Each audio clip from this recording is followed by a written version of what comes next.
నమస్తే, welcome to Leo. Rajinikanth సినిమాల్లో కల్లా కూలీ ఒక రికార్డును సృష్టించబోతుందా? మొత్తానికి ఇప్పటిదాకా జరిగినటువంటి ఒక బిజినెస్ ఏదైతే ఉందో దానికి మించి బిజినెస్ జరగబోతుందా? అయితే రజనీకాంత్కి సంబంధించినటువంటి సినిమాల కన్నా అంతకు మించి కాబోతుందా కూలీ? కూలీలో ఉన్నటువంటి ప్రత్యేకతలు ఏంటి అనే వాటిపై మనతో పాటున్నారు సీనియర్ జర్నలిస్ట్ హేమసుందర్ గారు. వారిని అడిగి తెలుసుకుందాం. సార్ నమస్తే. నమస్తే సార్, కూలీకి సంబంధించి ఒక డిఫరెంట్గా మనకి వస్తున్నటువంటి వార్తలు చూస్తున్నాం. అయితే దీంట్లో ఉండేటువంటి నటీనటులు కావచ్చు, అయితే దీనికి సంబంధించినటువంటి ఒక బిజినెస్ కలెక్షన్స్ కావచ్చు, వీటి మీద ఒక రికార్డు సృష్టించబోతుంది. ఇప్పటిదాకా రజనీకాంత్ గారి సినిమాకు ఉన్నటువంటిది ఏదైతే ఉందో దానికి మించి అంతకు మించి కాబోతుందని అయితే వార్తలు వస్తున్నాయి. దీని గురించి మీరు ఏం చెప్తారు? అంటే రజనీకాంత్ సినిమాల్లో కల్లా ఎక్కువ బిజినెస్ జరుగుతున్న సినిమాగా చెప్తున్నారు. చాలామంది పోటీ పడుతున్నారు ప్రముఖ నిర్మాతలు, ముఖ్యంగా సితారా ఎంటర్టైన్మెంట్స్ వాళ్ళు, ఏషియన్ ఫిల్మ్స్ వాళ్ళు, వీళ్ళిద్దరూ బాగా పోటీ పడుతున్నట్టుగా సమాచారం. ఎలాగైనా ఈ సినిమా రైట్స్ దక్కించుకోవాలని సితారా వాళ్ళు పోటీ పడుతున్నారని, ఏషియన్ వాళ్ళు అయితే 40 కోట్ల దాకా ఆఫర్ చేశారని, ఎవరికి ఫైనలైజ్ అయింది అనేది ఇంకా సమాచారం లేదు. బహుశా ఫైనలైజ్ అయ్యి ఉండొచ్చు కూడా. 40 కోట్లు అంటే పెద్ద బిజినెస్. తెలుగులో రజనీకాంత్కి ఇంత బిజినెస్ ఎప్పుడు జరగల. ఎందుకంటే జైలర్కి 15 కోట్లు, ఏ సినిమా వేటగాడు ఆ సినిమాకి 17 నుంచి 18 కోట్లు బిజినెస్ జరిగింది అంటున్నారు. మరి ఈ ఇంత వర్కౌట్ అవుతుందా లేదా అనేది చూసుకుంటే, ముఖ్యంగా నాగార్జున ఉన్నాడని చెప్పేసి తెలుగు నేటివిటీకి తగ్గట్టుగా తెలుగు హీరో ఉండటం అనేది ఈ 40 కోట్ల బిజినెస్లో కొంత యాడ్ అయింది అనుకోవచ్చు. అయితే గతంలో ఎప్పుడైనా సరే రజనీకాంత్ గారు అండ్ నాగార్జున గారు కలిసి నటించిన సినిమాలు ఏమైనా ఉన్నాయంటే ఏమని చెప్తారు? గతంలో ఎప్పుడు నటించలేదు. చిరంజీవి గారు రజనీకాంత్ కలిసి నటించిన సినిమాలు ఉన్నాయి, కానీ నాగార్జునతో కలిసి నాకు తెలిసినంత లేవు. ఎందుకంటే ఎన్టీఆర్ రజనీకాంత్ చేశారు, కృష్ణ రజనీకాంత్ అన్నదమ్ములు సవాల్ చేశారు, మరి టైగర్ అనే సినిమా ఎన్టీఆర్తో కలిపి చేశారు ఉన్నాయి. కానీ తెలుగులో ఈ కాంబినేషన్ రేర్ కాంబినేషన్ అని చెప్పాల్సి వస్తుంది. చిరంజీవి గారు కెరీర్ స్టార్టింగ్లోనే రజనీకాంత్ కలిపి చేశారు. చిరంజీవి గారు నెగిటివ్ రోల్ పోషించారు దాంట్లో. అలాంటిది నాగార్జునతో చాలా కాలం తర్వాత చేయటం ఒకటిను, నాగార్జునకి సరైన హిట్ లేకపోవడం ఒకటి. కూలీ హిట్ అయినా కుబేర హిట్ అయినా నాగార్జునకి చాలా ప్లస్ అవుతుందని చెప్పుకోవాలి. రెండిట్లో సోలో హీరోగా కాకపోయినా సరే నాగార్జునకి ఏంటంటే కుబేరాలోనేమో ధనుష్తో కలిపి చేస్తున్నాడు, కూలీలో మన రజనీకాంత్ కలిపి చేయటం. ప్లస్ దీంట్లో ప్యాడింగ్ పరంగా చూసుకున్నా మనకి ఉపేంద్ర, కన్నడ నటుడు ఉపేంద్ర ఉండటం, తర్వాత మరి పూజా హెగ్డే కానీ శృతి హాసన్ కానీ, ఈ కాంబినేషన్ అంతా రేర్ కాంబినేషన్. పైగా లోకేష్ కనకరాజ్ సినిమా అంటేనే ఒక హైప్ ఉంటుంది. మన విజయ్ లియోకి ఎంత హైప్ వచ్చిందో తెలుసు. సినిమా పెద్దగా పే చేయకపోయినా కానీ ఆ క్రేజ్ మీదే సినిమా కలెక్షన్స్ వచ్చినాయి. ఆ కలెక్షన్స్ పరంగా ఒక రికార్డు వచ్చింది లియోకి. అలాంటిది మరి ఇది గోల్డ్ స్మగ్లింగ్ నేపథ్యంలో చేసే సినిమా, పైగా రజనీకాంత్ గెటప్ కానీ ఆ సెటప్ కానీ చాలా వెరైటీగా ఉంది. కాబట్టి ఈ సినిమాకి ఒక విధంగా చెప్పాలంటే నాకు తెలిసి భాష తర్వాత అంత క్రేజ్ ఉన్న ప్రాజెక్ట్ ఏది అంటే కూలీ అనుకోవాలి. ఎందుకంటే పాన్ ఇండియా లోకేష్ కనకరాజ్ లాంటి డైరెక్టర్ పట్టడం కానీ, మరి ఇంతంత ప్యాడింగ్ ఆర్టిస్ట్ కానీ మలయాళం వాళ్ళని తీసుకున్నారు, కన్నడ వాళ్ళని తీసుకున్నారు, మన తెలుగు నుంచి నాగార్జున ఉన్నాడు.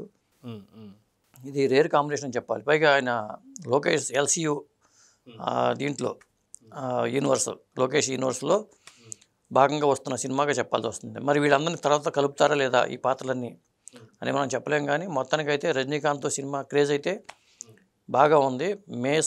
సమ్మర్లో రిలీజ్ అని చెప్తున్నారు, May 1 అంటున్నారు. అదండి దీనికి సంబంధించిన అప్డేట్స్ అయితే.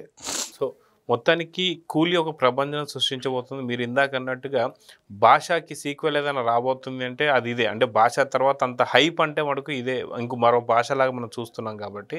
కాకపోతే భాషలో వన్ మ్యాన్ షో కింద మనం చూస్తూ వస్తున్నాం.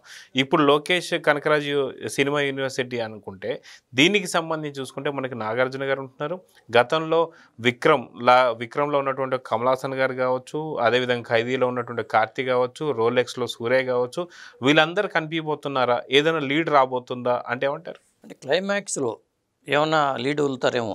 ఎందుకంటే మరి విక్రమ్, కమల్ హాసన్ వీళ్ళిద్దరూ, రజనీకాంత్ కమల్ హాసన్ కలిసి చేసిన సినిమాలు చాలా ఉన్నాయి. అందమైన అనుభవం కానీ, వయసు పిలిచింది కానీ, ఇలా చూసుకుంటే చాలా సినిమాలు చేశారు వీళ్ళు. అంతులేని కథ దగ్గర నుంచి మొదలు పెడితే చాలా సినిమాల్లో కలిసి ఉన్నారు. వీళ్ళిద్దరు కలిసి ఇప్పుడు చేయించడానికి అవకాశం రావట్లా. మరి ఈ సినిమాలో ఆ పాత్రను ఏమైనా కలుపుతారా? లోకేష్ ఏం చేశాడు? రజనీకాంత్ సంబంధించిన టాకీపాట్ షూటింగ్ పూర్తి అయిపోయింది. ఇప్పుడు జైలర్ షూటింగ్ రేపు 10వ తారీఖునే స్టార్ట్ అవ్వబోతుంది. నెల్సన్ దిలీప్ కుమార్ డైరెక్షన్లో వస్తున్న జైలర్ 2 అనేది రేపు సేమ్ మోహన్ లాల్, శివరాజ్ కుమారు ఆ ప్యాడింగ్ ఆర్టిస్టులో వాళ్ళిద్దరూ దాదాపు కన్ఫర్మ్ అయిపోయినాయి. దానికి మార్చి 10 నుంచి ఓపెనింగ్ జరిగిపోవడం, షూటింగ్కి వెళ్ళిపోవడం కూడా జరిగిపోతుంది. సో సాధారణంగా మనం చూసుకుంటే నాగార్జున గారు గతంలో వేరే గెస్ట్ రోల్స్ చాలా వరకు చేసి ఉండొచ్చు కానీ ఇతర భాషల్లో గెస్ట్ రోల్స్ అంటే చాలా తక్కువైనా చెప్పుకోవాలి. సో ఇప్పుడు కూలీలో రాబోతున్నటువంటి గెస్ట్ రోల్ ఎలా ఉండబోతుంది అంటే ఏం చెప్తారు? అంటే గెస్ట్ రోలా బెస్ట్ రోలా మనం డిసైడ్ చేయలేము. బహుశా పూర్తి నిలువు పాత్ర కూడా కావచ్చేమో. ఇట్లా వచ్చి అట్లా వెళ్ళిపోయే పాత్ర అయితే నాగార్జున కూడా ఒప్పుకోకపోవచ్చు. దాదాపు చాలా సినిమాల్లో ఆయన ఇలాంటి పాత్రలు చేసినవి ఉన్నాయి కదా. ఇప్పుడు అమితాబ్ బచ్చన్తో కలిపి చేసిన సినిమాలు ఉన్నాయి. కొదాగవా అనుకుంటా. మరి తర్వాత మొన్న ఈ మధ్యన వచ్చిన సినిమా కూడా బ్రహ్మాస్త్రలో కూడా ఒక హీరోలే. అంటే వేరే హీరోలతో నాకు చేసిన సినిమా నాకే ఎక్కువ చేశాడని చెప్పాల్సి వస్తుంది. కాంబినేషన్లో చేసిన సినిమాలు నాగార్జున ఎక్కువ చేశాడు. ఆ కాంబినేషన్లో చూసుకుంటే మరి రజనీకాంత్తో రేర్ కాంబినేషన్, అలాగే ధనుష్తో కూడా రేర్ కాంబినేషనే. కాబట్టి నాగార్జున కెరీర్ ఇప్పుడు వెంకటేష్ ఎట్టాగో లైమ్ లైట్లోకి వచ్చేసాడు. మళ్ళీ నేను ఉన్నానంటూ వెంకటేష్ కనిపిస్తున్నాడు.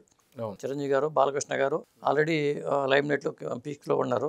వెంకటేష్ కూడా ఇది అయిపోయింది. నాగార్జునకి ఏంటంటే ఆ లోటుని ఈ 2 సినిమాలు భర్తీ చేసే అవకాశం అయితే ఉంది. అంటే సోలో హీరో కాకపోయినా సరే. అయితే మామ అల్లుళ్ళు హెల్ప్ చేయొచ్చు అని చెప్పేసి అనుకోవచ్చు అంటారు నాగార్జున లైమ్ లైట్లోకి రావడానికి. మీరు అన్నట్టుగా ఇది పాయింటే. ఒకప్పుడు మామ అల్లుళ్ళు, ఇప్పుడు అవునుళ్ళు కాదో చెప్పలేము కానీ వాళ్ళిద్దరు సినిమాల్లో ఈయన యాక్ట్ చేయడం కూడా కాకతాళీయంగా జరిగినా కానీ అది ఒక విధంగా కలిసి వచ్చిన కాలం అనుకోవాలి నాగార్జునకి. ఎందుకంటే కాకపోతే ఏంటంటే ఒక డౌట్ ఉంది నాకు. రజనీకాంత్ సినిమాల్లో కే సెంటిమెంట్ అంత వర్కౌట్ అయినట్లేదు. కథానాయకుడు అనే సినిమా వచ్చింది, క్లైమాక్స్ హైలైట్ అవుతుంది కానీ సినిమా పెద్దగా ఆడలా. కబాలి కాల ఈ కే సెంటిమెంట్తో అంత వర్కౌట్ అవ్వాలా. మరి గతంలో ఖాళీ అని ఒక సినిమా కూడా వచ్చింది. కాబట్టి అంటే ఖాళీ బాగానే ఉంటుంది అనుకోండి. ఆ రోజుల్లో అది హిట్ కింద చెప్పాల్సి వస్తుంది. మరి కూలీ అనేది చెప్పాలంటే ఈ రెండో పేరు. ఏదేమైనా అంటే మరి కూలీ అనే సినిమా అయితే లోకేష్ కనకరాజు మెయిన్ డైరెక్టర్గా చూడాల్సి వస్తుంది మనం. ఎందుకంటే డైరెక్టర్లను బట్టి వాళ్ళ సినిమాలు డిసైడ్ చేస్తున్నారు. ఆ రోజులు వచ్చినాయి కాబట్టి సినిమా అనేది డైరెక్ట్ మీడియా అంటాం కాబట్టి రజనీకాంత్ సినిమాని చూడటం కన్నా లోకేష్ కనకరాజు సినిమాగా చూడటమే బెటర్ అనిపిస్తుంది నాకైతే.